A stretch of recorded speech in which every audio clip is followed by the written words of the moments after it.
làng mà con sao ở bài bé nào ra khi đó mới tàng này ra khi đó mới tàng này làng mà con sao ở bài bé nào ra khi đó mới tàng này ra khi đó mới tàng này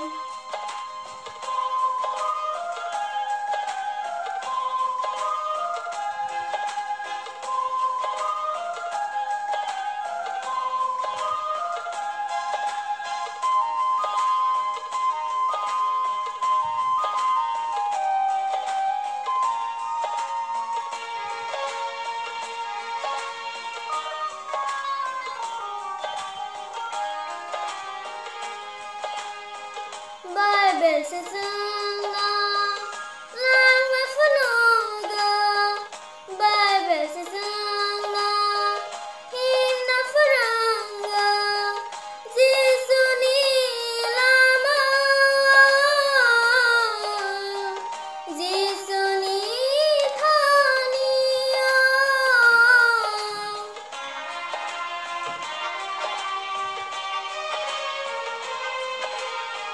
Bible says lang ma funuga Bible says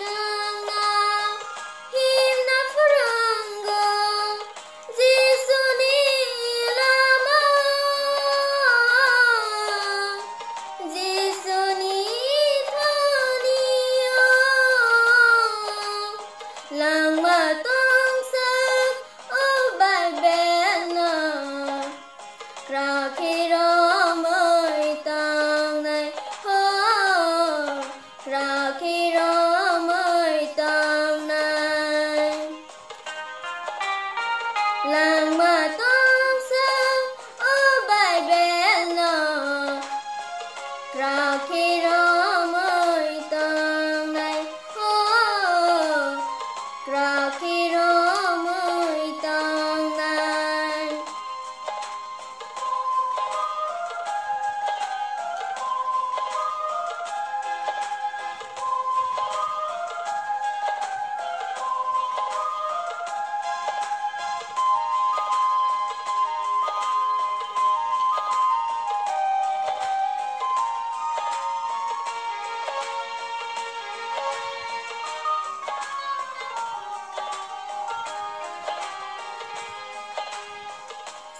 Tờ giới bố tết tôi đã giờ bố thời phản là thời thương có muốn phát thang thang Giêsu nó bông lia Giêsu nó yêu cơ lia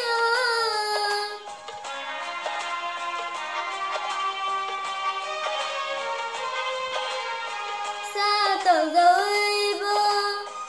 tết tôi rất giờ bơ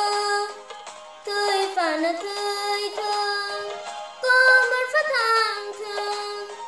Giêsu nó vương Maria Giêsu nó yêu cơ lia